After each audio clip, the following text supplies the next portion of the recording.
What's up, guys, and welcome back to the Foot and Fist Sports Network, where it's time to go over the fight fallout from UFC 212, Aldo versus Holloway. This was one hell of a fight, and the rest of the card wasn't too bad either. Nate Marquardt versus Vitor Belfort was the feature bout. The co-main was Claudia Gadelha versus Karolina Kowalkiewicz, and overall was a pretty good main card. Unfortunately, I didn't see the first two because on Sky, which is what I was watching the fights on, they were showing the hockey playoffs, so I had to miss the first two, but overall, I'm very happy with how the card went. So let's go ahead and start off with Vitor Belfort versus Nate Marquardt. This was very much a fight between two guys that were at the very end of their careers. We expected Vitor to be having his last UFC fight because he's been talking about how after this one he was going to retire, or at least go over to like Ryzen or ONE FC or something like that, where he can take steroids and basically do whatever he wants, become TRT Vitor once again and become the absolute beast. After the fight, where he got a split decision, which personally I don't think he won. I think Nate Marquardt won that fight.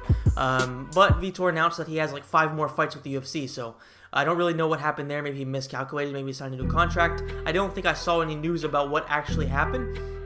But either way, Vitor is going to be there for another 5 years. And personally, I don't really know what exactly could be there for him. Like maybe a fight with Anderson Silva, but Anderson doesn't want to take that fight because of how the first one went. He doesn't want to sort of tarnish that legacy of that fight. He doesn't want to ruin what is pretty much a perfect moment for him in his career. Other than that, I don't really know who I could put Vitor against, because everybody else in like that top 6, top 7 area is either already beaten him or would demolish Vitor in his current state. So I don't know, maybe put him against like the winner of Derek Brunson versus Daniel Kelly, which is this weekend, or maybe put him against somebody around there in the rankings, maybe somebody like, I don't know, just somebody under Derek Brunson. That might be a good choice. That way he can maybe just rack up a few wins, or if some kind of legend wants to come back and have a fight, you never know. That would be something interesting. He's been calling out like Chuck Liddell and people like that, so that wouldn't be too bad, but I don't really personally want to see Chuck Liddell come back after all the damage he's taken. As for Nate Marquardt, like I said, I think he won that fight. I think he won round, I'm pretty sure he won round 1 because he took Vitor down, and for the most part he dominated the round. Wasn't really like that much of a domination, but he was the guy that was controlling the fight, in my opinion, the first round. I think it was second round I gave it to Vitor, but third round I definitely gave it to Nate, or either that or it was the other way around.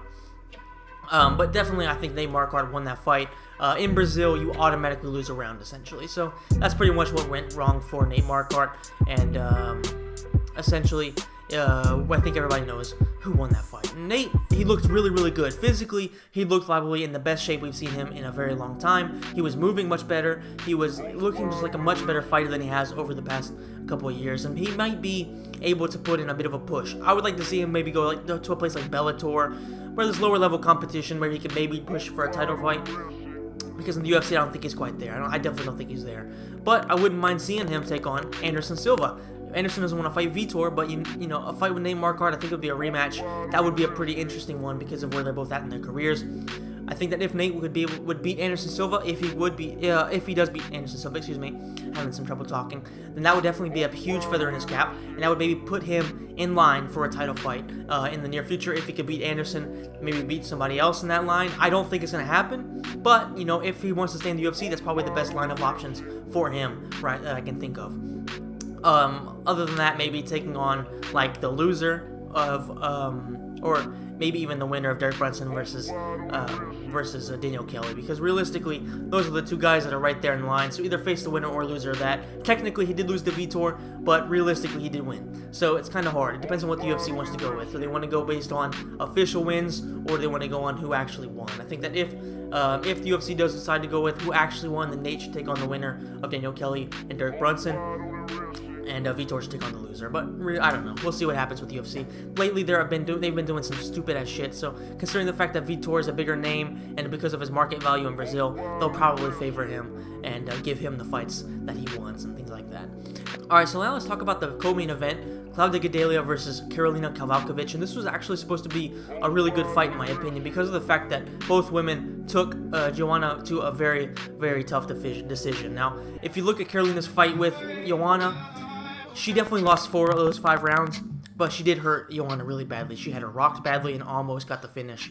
So you can't really take away that from Karolina. Yes, she got dominated, but that little round right there, which could have been a 10-8, was definitely a huge thing for her. So Claudia and Karolina are definitely the two women that have given Joanna the hardest fights of her UFC career. So that was always going to be a huge build-up for this at least for the hardcore fans. Like, if you're thinking about this, like, everybody knows how good Joanna is. Claudia Gadelha took her to a very hard decision. I think Joanna won 3-2 personally. First 2 rounds, Claudia easily won. The last 3, Joanna pulled out that champion level heart, and really turned things around and showed why she is the greatest female fighter to ever grace the octagon. So it was always going to be a fun fight.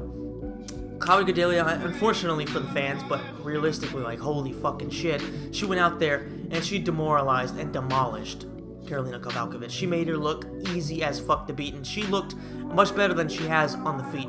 Now, Karolina isn't on Joanna's level on the feet, but that's where Karolina shines. So for Claudia Gadelha to really get the advantage on the feet, take her to the ground that easily, and finish her with such a beautiful choke, that really does show that maybe she has actually taken that next step forward and could really, really, really push Joanna to the very brink of defeat. Now, will she beat Joanna? I don't know, and is she in line for a title? She's already lost 2 fights to Joanna, so it's kind of hard for the UFC to give her another one, especially when you have a fighter like Rose Namajunas, who has been doing a lot, is getting a bit of a name for herself. She's very flashy and things like that. The UFC are probably going to want to push her for the fight. I personally would like to see Rose take maybe 1 or 2 more fights just so she can develop a bit more, because I don't think she's going to do very well against Joanna if she goes at this current stage. I think she would definitely last like a round or 2 on the feet, but once things start to get bad, I think that's when Joanna's going to pour it on her. I think it would just be a bloodbath. Maybe a decision, but it would definitely be a bloodbath. I would like to see Rose get a little bit more development in. Maybe Claudia Gadelha should get that next title shot. She just beat the chick that put Joanna on the ground and beat her up, so it would definitely make sense. Will the UFC do that? Like I said, I don't know. In that weight class, I can't really think of anybody else who deserves it. Joanna's beaten the top 4 women. She destroyed Jessica Andrade, made her look like a fucking basically a loser compared to her. She beat Claudia Gadelha twice, and she beat Karolina once. Twice early on in their MMA career, I think. So that's already twice too. So realistically, those are the only real contenders there. I would say give the title shot once again to Claudia Gadelha. She's changed camps. She looks a lot better. So let's see what happens there. Now it's time to talk about the main event, which was, in my opinion, one of the best featherweight title fights we've ever seen. Now, if you look at how the history has gone in the featherweight division when it comes to title fights, obviously the one that comes to mind as the best of all time is Chad Mendes versus Jose Aldo 2. That fight was a war. There was some controversy there with Aldo hitting him after the bell. There was just a lot going in there. Mendes rocked him. Aldo rocked him a bunch of times as well. Had just about everything you could think of, momentum shifts, just great technique, just an all-around great fight. Max Holloway, in that first round against Jose Aldo, he took some damage. He took some big shots from Jose. In the second round, Jose still, I think, got the better of the round. Max Holloway also landed some good shots, but Jose Aldo, for the most part, was doing his thing.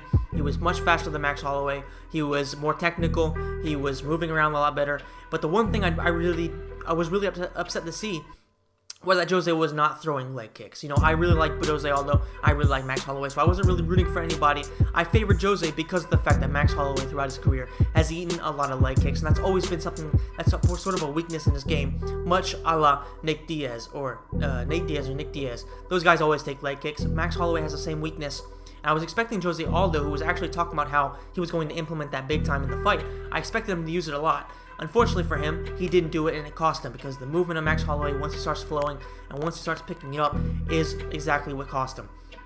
It's always going to be tough to fight a guy who's longer than you, especially when he has better movement. Yes, Jose Aldo's more explosive, he's much faster, but Max Holloway is very efficient in moving around. He's got the range on him as well, and overall, Max Holloway, he just looked amazing in that third round, popping Jose Aldo with some brutal shots, getting him to the ground. He really showed, actually, that his ground game is pretty good, too, because yes, Jose Aldo was rocked, but make no mistake about it, Jose Aldo has a sick ground game, and I was actually surprised to see Max Holloway want to stay on the ground with him and really do as well as he did. He smothered Jose. He did pretty much everything perfectly. It took him a little bit to get the finish, but that was just because the referee was giving Jose a lot of time to recover and things like that because of how massive it is. Everybody knows how tough Jose Aldo is. Yes, he got knocked out by Conor McGregor in 13 seconds, but he's been through some wars, so everybody knows Jose is very durable. And so the Big John McCarthy gave him all the time that he could take, and it got to the point where Max Holloway was just landing too many bombs. Jose was, yes, giving the thumbs up, saying he was okay, but at that point, he had taken probably 20, 30 unanswered shots without protecting himself. So the referee couldn't really do anything other than stop the fight. Jose was complaining, but I think that once he rewatches it, he'll realize there was really no escape from there. There was still, I think, at least 30 seconds on the clock or something like that. So it was just going to be a barrage from the 30 seconds. And Big John really saved them from just more punishment. What do I want to see next? I want to see Vitor. I want to see Jose Aldo either move up to 150, 155, or maybe take on a guy like Ricardo Lamas. Ricardo Lamas gave him a pretty tough fight. Jose, I think, dominated the first 3 rounds. The 4th round was a bit closer because Jose got tired, and the 5th round was all Lamas. So I would like to see a rematch there. I think it'd be pretty good. It would be a pretty interesting one, and it would be a pretty good indicator of where Jose Aldo is at still at this division, because making the weight cut all these times, it's going to be weighing on him. I think it's going to be sort of having a bit of an issue for him because he's getting older. He's been fighting in the UFC or the WEC since he was 23, 24. So he has taken a lot of hard weight cuts, and he's been talking about moving up to 155. And also, he's been talking about moving over to pro boxing. I think he still has plenty to do in MMA. I think that if he goes to 155, there's plenty of awesome matchups for him. He could finally have that matchup with Anthony Pettis that's been pretty much been in the air for 3 or 4 years now. That would be a very fun fight, especially to bring Aldo up. I think that would be an excellent debut at 155 for him. One of that, if he wins, he's immediately among the top guys in that weight class because Anthony Pettis, regardless of how he went, I think he went the last 3 fights losing at 155, then he went down to 145. He beat, I think it was Almeida, and then he lost to Max Holloway. But at the end of the day, Anthony Pettis remains one of the best fighters in 155. At 145 was just too drained. 155, he had a couple of split decision losses, and he fought a bunch of wrestlers. But I think that if he takes on Jose Aldo, it would be a much more competitive fight. It would be a very, very, very entertaining fight. It would be one of the best fights the UFC could make.